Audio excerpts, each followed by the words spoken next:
इतना ज़्यादा जुल्म, इतनी ज़्यादती एक माँ से उसके जिगर के होशे इस तरीके से खींचता है। क्या हमारे मुल्क में इंसाफ नहीं है कि मुझे इंसाफ दिया जाए? आज से 9 माह जो पहले था, मेरे हस्बैंड की फौतगी जो हुई थी वो हुई थी ड्रग की ओवरडोज की वजह से।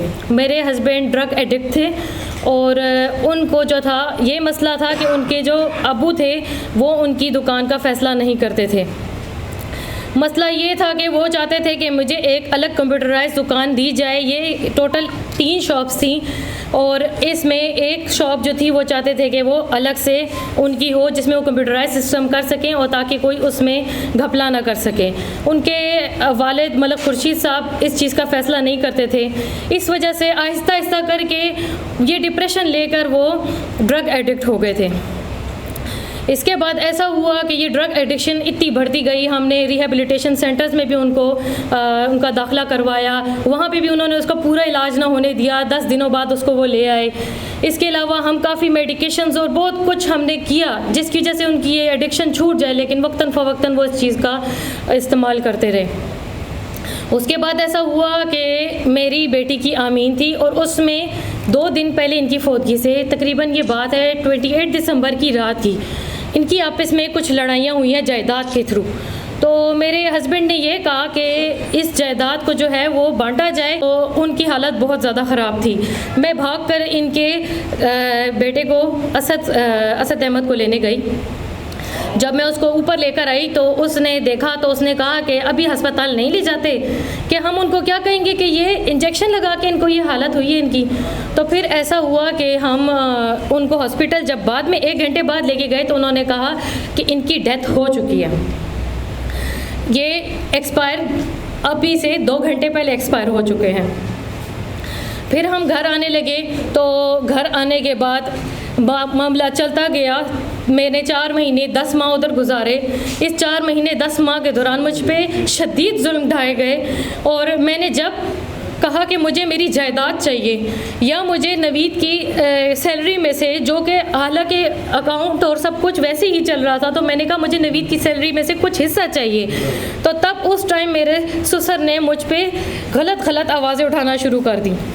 वो यही चाहता था और यही कहता था मुझे कि किसी तरीके से तुम दस्तबरदार हो जाओ अपने और अपने बच्चों के हक़ से।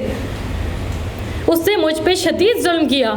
ये शदीद इतना जुल्म इसका बढ़ता गया कि मैंने 4 महीने 10 दिन के बाद जब मैं उठी तो मैंने अम्मी को कहा मैं अब मज़ीद यहाँ नहीं गुजारा कर सकती, मेरे पे बहुत जुल्म हो रहा है। उसके बाद जब मैं अपनी अम्मी के घर आई तो जी ये मलिक खुर्शीद साहब ने मेरे पीछे गुंडे और मुख्तलिफ लोगों को भिजवाना शुरू कर दिया। उनकी ड्यूटियाँ जी लगा दी कि जाओ और इस औरत को तंग करो और इसको बोलो कि अपने हक़ से दस्तबरदार हो जाए। आपकी रिहाइश कहाँ पे है? जी मेरी रिहाइश जो है वो वर्सक रोड पे थी और इस वक्त का जो मेरा एड्रेस है वो कॉन्फिडेंशियल है। मैं इनके इस तकलीफ़ात की वजह से इनसे ही भागकर मैं वर्सक रोड से आई हूँ, क्योंकि मेरे पीछे बंदे लेकर आते हैं और मुझे तंग करते हैं कि किसी तरीके से इस चीज़ से दस्तबरदार हो जाओ वरना तुम्हारे साथ बहुत बुरा होगा। फिर हमारे फैमिली के कुछ बड़े बैठे जिरगे के लिए, तो फिर उन्होंने मुझे कहा कि देखो तुम बच्चों को इस तरह उनसे नहीं रोक सकती, ये उनका ददियाल है, तो ऐसे करो तुम वक्तन फ़वक्तन अपने बच्चों को उधर भेजती रहो। मेरे बच्चे 1 मरतबा रहने गए, 3 दिन रहने गए, 10 दिन इन्होंने रखा। फिर इसी तरह 4 दिनों के लिए गए, इन्होंने 2 हफ्तों के लिए रखा। इसी तरह फिर बच्चे जो थे वो समर टास्क के लिए गए थे 7 अगस्त को और अभी तक बच्चे मुझे नहीं मिले। इस बंदे ने मुझे बच्चे वापस नहीं दिए। मेरे 2 बच्चे जालिम दरिंदे ने जब्त करके रखे हुए हैं। एक माँ से उसके जिगर के होशे खींचे हुए हैं।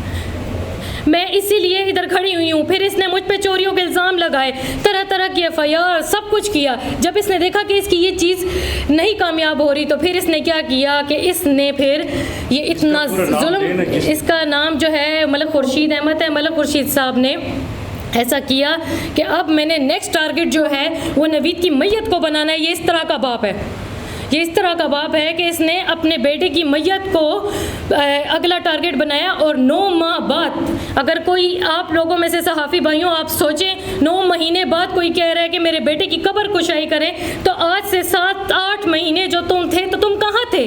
तुम्हें तब शक नहीं था कि तुम्हारी बहू ने तुम्हारे बेटे का कत्ल किया हुआ है? ये आप इंसान जो है ये मुझे मिला और मुझे कहता है मैं फॉरेंसिक लैब वालों को खरीदूंगा, मैं पुलिस अफसरों को खरीदूंगा, मैं तुम्हें जेल कराऊंगा।